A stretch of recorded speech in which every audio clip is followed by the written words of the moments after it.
My wife never gets wet. I always have to use a lubricant. I don't think she finds me sexually appealing. What do I do?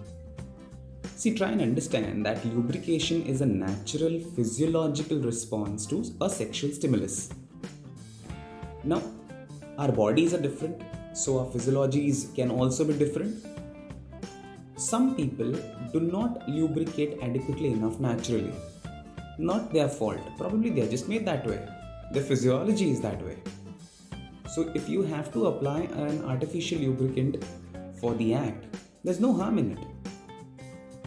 Try to focus on the wholesome experience of sex and bring in a lot of romance also along with it. But lack of lubrication does not mean that she's not interested in you. My girlfriend never looks into my eyes when we are doing it. I think she's using me for sex and doesn't actually love me. What do I do? Expectation needs to be discussed and communicated well in a relationship. Both the partners must align on the same page with regards to what they are expecting from each other in the relationship. This dialogue has to happen, but only on the basis of eye contact. You cannot come to a conclusion that she's just using you for sex and she's not interested in other aspects of the relationship. You need to focus on other cues of your partner's behavior also for you to draw that sort of an inference. So, with a very tunnel vision, you cannot really encompass the entire paradigm of relationship. Just try and understand this.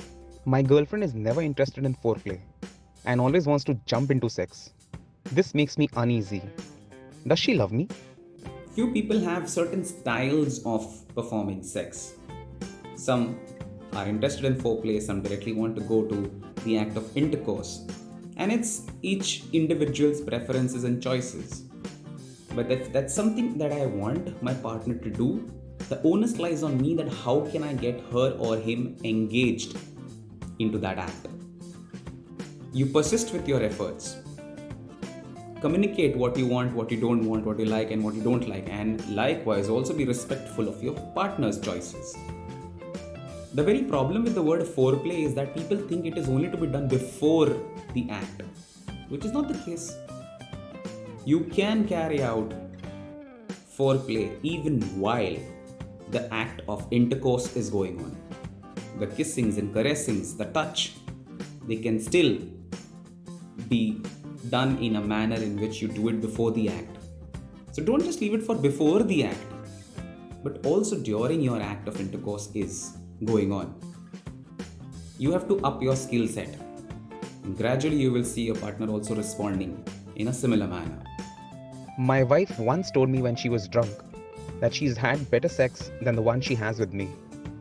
She has apologized many times, but I can't bring myself to sex with her again. I want to forgive her. What do I do?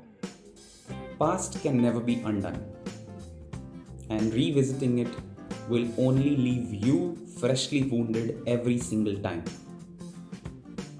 So instead of choosing wound, choose wisdom. And that is, what can you learn from your partner's previous encounter experiences? It's a very good opportunity for you to understand your partner's sexual preferences, what she prefers, and what according to her is good sex, so that you can develop those skills as well. See, sexual partnership is an ever evolving phenomenon. You will just keep getting better if you focus on how to spice up the chemistry between the two of you rather than staying focused in the past. So learn from what has happened in the past rather than just focusing on few events that must have taken place. I always go down on my girlfriend, but she never does. Says she hates the taste. Does she love me? Oral sex is not a criterion that will certify your partner's love for you. If one of the partner disagrees on a certain thing, the other partner has to be respectful of it. You just try maintaining hygiene in your genital area and areas around it so that there is no aversion for your partner. Persist with your efforts of persuading her to do it for you. Someday you might land up being very lucky and she does it for you. But Do not just try to draw inferences on the basis of one or two aspects of your sexual chemistry or your sexual intimacy. There are a host of factors playing here which lead to a fulfilling relationship and good satisfying sexual experiences also.